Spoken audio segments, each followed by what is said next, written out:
cepat atau lambat, karma itu akan datang kepada kalian yang memfitnah warung makan yang dimiliki oleh tipe C Malaysia ini. Kamu tunggu aja, karmamu itu akan datang ya. Artinya, kamus kalian itu sebenarnya lebih Jawa ketimbang kamus besar bahasa Indonesia. Namun, sangat ketara dan kentara. Kalian itu kesusu ingin pergi berak ke jamban. Mencret kalian. Mari kita obras. Halo, apa kabar semuanya teman-teman? Semoga kita semua dalam keadaan sehat walafiat. Amin ya robbal alamin. Selamat datang di Obras, obrolan santai bareng Supriyadi. Teman-teman, untuk video kali ini saya akan membahas satu kosakata yang dimana kosakata itu berdasarkan permintaan dari seorang warganet Indonesia yang dituliskan di dalam kolom komentar. Namun sebelum saya berbicara tentang kosakata tersebut, mari kita melihat pernak-pernik warganet Maledes. Berita pada tanggal 10 Agustus. Warga negara Maledes mengalami serangan jantung itu 10 tahun lebih awal, lebih duluan ketimbang rata-rata warga negara lain. Fakta ini sangat menarik teman-teman, karena memang Maledes ini memang juara lah untuk hal-hal yang seperti ini nih, juara semua begitu. Dan kalau kita baca beritanya itu adalah disebabkan, kan kita mengetahui kalau kolesterol itu ada LDL, ada HDL ya. LDL itu kolesterol jahat. Kemudian kalau HDL itu sebenarnya kolesterol yang baik. Jadi nilainya itu harus setara. Maksudnya kalau LDL itu nilainya harus rendah, HDL itu nilainya harus tinggi. Mereka yang mengalami serangan jantung atau kolesterol tinggi itu adalah di mana LDL-nya yang harusnya rendah itu malah tinggi dan HDL-nya yang tinggi itu malah rendah. Selain serangan jantung, lebih dari 3,5 juta rakyat Maledes itu mengalami diabetes. Dan itu tertulis dengan sangat jelas di dalam artikel berita ini, teman-teman. Dan kalau sudah diabetes, berarti itu berkaitan juga dengan obesitas. Dan jika kita berbicara tentang obesitas, Maledes itu adalah negara yang paling tinggi tingkat obesitasnya di ASEAN. Selamat ya, Maledes. Kalian hebat, kalian juara. Kalau kita perhatikan ya teman-teman, itu kan satu paket ya. Kalau kita berbicara tentang serangan jantung, berarti kan penyempitan pembuluh darah ya. Penyempitan pembuluh darah disebabkan oleh LDL yang tinggi. Nah, LDL yang tinggi itu disebabkan adanya penumpukan lemak di saluran darah. Sehingga begitu ada mengalami penyempitan, maka jantung bekerja lebih kuat. Disebabkan saluran darahnya itu tersumbat, macet gitu ya, itu yang menyebabkan serangan jantung. Sedangkan diabetes dan obesitas itu adalah salah satu faktor penyumbang untuk serangan jantung. Nah, mengapa di Maledes tingkat obesitasnya itu paling tinggi di negara ASEAN?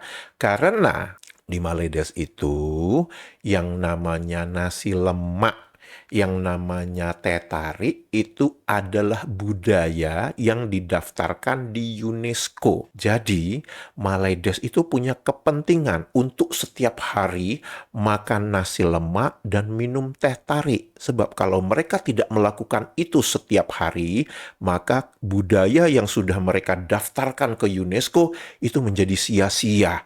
Dan mereka ketakutan kalau budaya itu nanti akan diambil, akan diklaim oleh Indonesia. Enggak, Indonesia nggak butuh budaya itu gitu ya. Indonesia cukup kalau kita bisa makan pecel gitu ya, makan soto gitu, itu sudah cukup. Tiga fakta ini, teman-teman, diperparah lagi dengan fakta berikutnya, bahwa berdasarkan pengumuman dari Menteri Keuangannya di Maledes, bahwa Maledes itu pada tahun 2048 menjadi negara tua. Sedangkan sejak tahun 2021, warga Maledes yang berumur 65 tahun ke atas itu sudah mencapai 7% dari total populasi negara Maledes. Oleh karena itu, sejak tahun 2021, negara Maledes itu sudah dinyatakan sebagai negara menua. Teman-teman, kalau kita melihat fenomena begitu banyaknya warganet Maledes yang membawa narkoba ke Indonesia, apakah itu suatu kebetulan juga ketika mereka menjadi negara menua dan Indonesia pada tahun 2045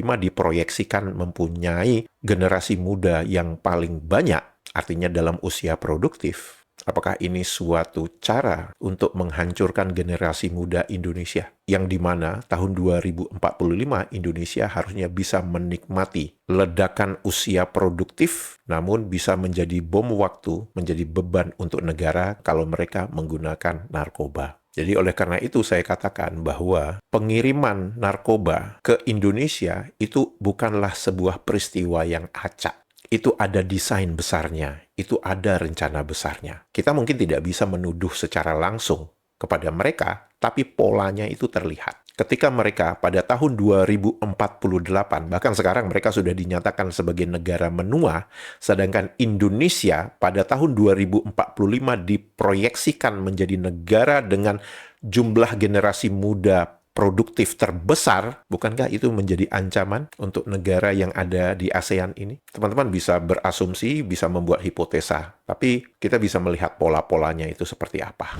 Perkembangan menarik, teman-teman. Kita kan sering mengetahui ya, warganet Malaysia itu kalau dia berbicara itu sering telinganya itu nggak dipakai gitu ya. Jadi sering tidak mendengarkan dengan jelas. Jadi kita ngomong A, dia ngomongnya B gitu kan ya. Nah, ini terjadi dengan toko atau warung makan yang ada di Maledes, di mana warung makan itu dimiliki oleh tipe C, dan di sana itu ada satu menu namanya mie pok. Dan itu merujuk kepada jenis mie yang rata, datar gitu ya. Jadi kayak kue tiaw gitu loh. Nah, saya tidak tahu apakah ini disengaja oleh mereka yang memang sentimen, nggak suka dengan tipe C gitu ya.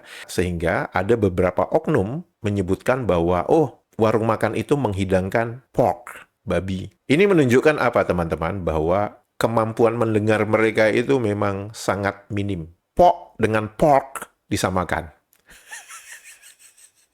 Mari kita baca beritanya. Ini saya kasihan dengan pemilik warung makan tipe C ini. Warung makan ini ada di Johor, nama tempatnya Segamat ya. Dan di sini tertulis dengan sangat jelas bahwa ini adalah fitnah. Di mana fitnah itu diunggah oleh seseorang ya melalui akun media sosialnya, di mana dia mengatakan bahwa warung itu menghidangkan babi hanya karena dia melihat menunya itu ada namanya mie pok.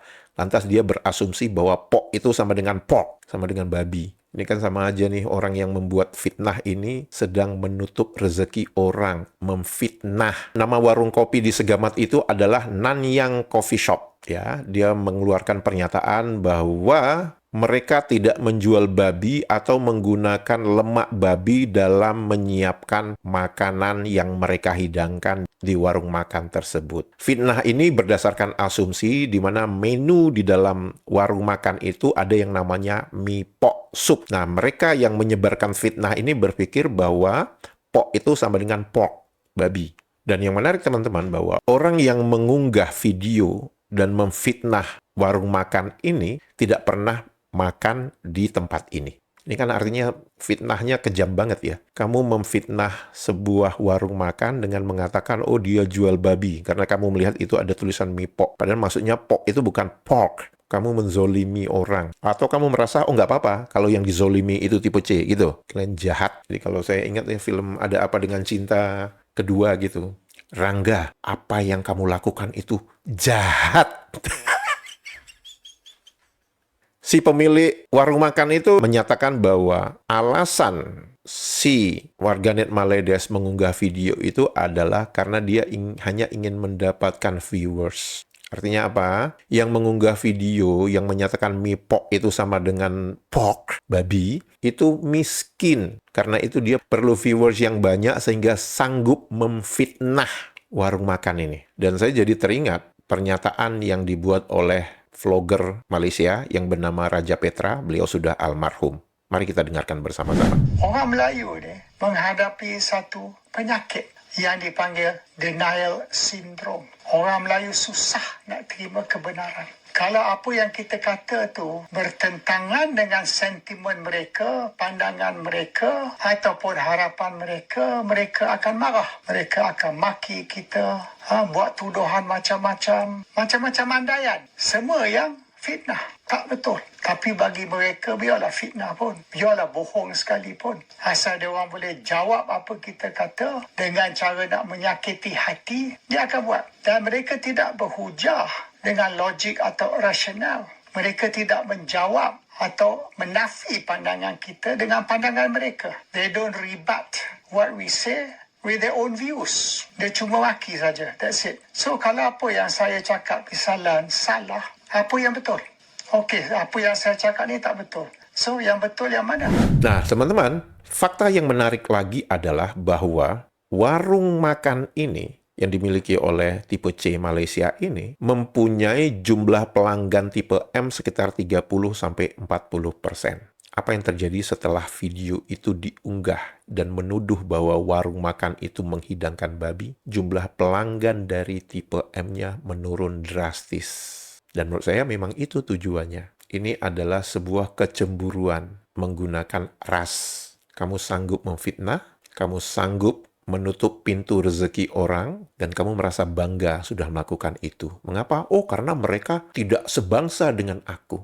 Karena mereka agamanya tidak sama dengan aku. Kamu tahu, antara orang yang dizolimi dengan sang pencipta itu tidak ada batasnya. Cepat atau lambat, karma itu akan datang kepada kalian yang memfitnah warung makan yang dimiliki oleh tipe C Malaysia ini. Kamu tunggu aja, karmamu itu akan datang, ya. Baik, komentar dari seorang warga net Indonesia. Tulisan sungai di Maledes itu sungai.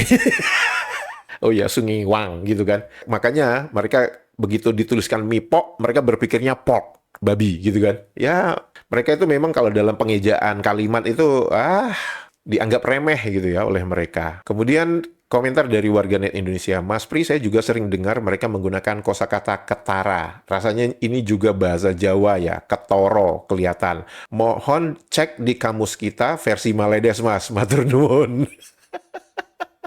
Kosakata kentara dengan variasi ketara dalam bahasa Indonesia diserap dari bahasa Jawa, kentara, ketara, yang berakar dari bahasa Jawa kuno, yaitu katara. Kalau saya melihat definisi kosakata katara di dalam kamus bahasa Jawa kuno, itu mempunyai definisi jelas, nyata, nampak, terang. Nah, dalam perjalanan etimologisnya, dalam bahasa Jawa katara, kemudian dalam bahasa Jawa modern menjadi ketara, dan atau kentara. Kata katara mengalami perubahan bunyi vokal awal menjadi pepet ke, serta mendapat penyisipan bunyi nasal n yang menghasilkan dua varian sepadan, ketara dan kentara. Saya jadi ingat pepatah dalam bahasa Jawa, becik ketiti ala ketara, di mana itu dimaksudkan adalah perbuatan baik maupun buruk pada akhirnya akan terlihat atau terungkap juga dengan sendirinya. Nah, ini adalah sebuah filosofi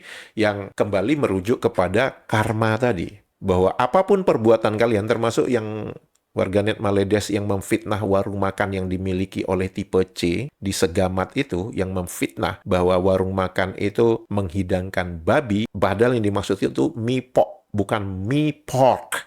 Jadi saya yakin bahwa kalau kita kembali ke dalam filosofi Jawa, becik ketiti ala ketara. Jadi semua perbuatan baik dan burukmu itu akan terungkap dengan sendirinya. Itu karma. Di dalam Kamus Besar Bahasa Indonesia, yang diambil itu adalah kentara. Sedangkan ketara tidak ada di dalam Kamus Besar Bahasa Indonesia. Dan menurut saya ini adalah cara yang paling cerdik, di mana kita bisa membedakan.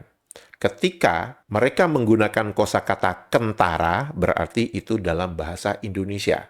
Tapi begitu ada yang mengatakan kosakata ketara, itu berarti menjadi bahasa Jawa. Kentara di dalam Kamus Besar Bahasa Indonesia mempunyai definisi nyata, terang, kelihatan, tampak. Apakah ada kosakata kentara di dalam Kamus Bahasa Indonesia dialek Maledes? Ada dong, masa nggak ada? Apa definisinya? Jelas kelihatan, tampak dengan terang, nyata. Sama nggak definisinya dengan Kamus Besar Bahasa Indonesia? Sama. Niru nggak? Pasti meniru. Apalagi di dalam Kamus Bahasa Indonesia Dialek Maledes ada kosakata turunan mengentarakan. Didefinisikan menjadikan, menyebabkan kentara, menampakkan dengan jelas nyata. Coba bandingkan dengan definisi mengentarakan di dalam Kamus Besar Bahasa Indonesia. Sama nggak? Sama. Meniru nggak? Meniru. Dan yang menarik teman-teman, di dalam Kamus Bahasa Indonesia Dialek Maledes, kentara itu ada sinonimnya ketara. didefinisikan nyata, terang, kelihatan. Perhatikan teman-teman, sama persis nggak dengan definisi kentara di dalam Kamus Besar Bahasa Indonesia? Nyata, terang, kelihatan. Artinya, di dalam Kamus Bahasa Indonesia Dialek Maledes, selain kentara, mereka juga menambahkan kosakata ketara. Sedangkan di Indonesia, kita tidak memasukkan kosakata ketara. Lumayan lah ya, kalian bisa menambah perbendaharaan kosakata kalian yang miskin itu. Pertanyaannya kepada warganet Maledes, kalian menggunakan yang mana? Kentara atau ketara? Saya yakin kalian menggunakannya ketara, bukan kentara. Namun, untuk menambah perbendaharaan kosakata kalian yang miskin itu, kalian masukkan juga kentara di dalam kamus kalian. Walaupun kosakata kentara itu sangat jarang kalian gunakan.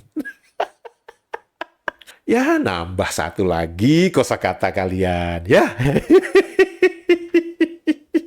Nah, kembali lagi kepada etimologi kosakata kentara atau ketara, itu adalah dari bahasa Jawa. Dan kalian mengambil kedua-duanya, kentara dan ketara. Artinya, kamus kalian itu sebenarnya lebih Jawa ketimbang Kamus Besar Bahasa Indonesia. Namun, warganet Maledes ini yang tidak tahu akar sejarah bahasanya, itu mengatakan bahasa Jawa kalau di Maledes hanya untuk pergi berak ke jamban. Artinya apa? Sangat ketara dan kentara. Kalian itu kesusu ingin pergi berak ke jamban. Mengapa? Kosakata kentara dan ketara itu adalah bahasa Jawa. Dan bahasa Jawa menurut warganet Maledes ini digunakan hanya untuk pergi berak ke jamban. Mencret kalian. Teman-teman, jika video ini informatif dan membuat hari-hari Anda menjadi riang gembira, jangan lupa jempolnya dan komentarnya. Untuk itu, saya mengucapkan terima kasih, sehat walafiat selalu, menyala Indonesia, dadah! Dalam sejarah perkembangan bahasa Melayu, kita banyak meminjam istilah Sanskrit, istilah Jawa kuno, bukan Melayu. Sekitar 60%.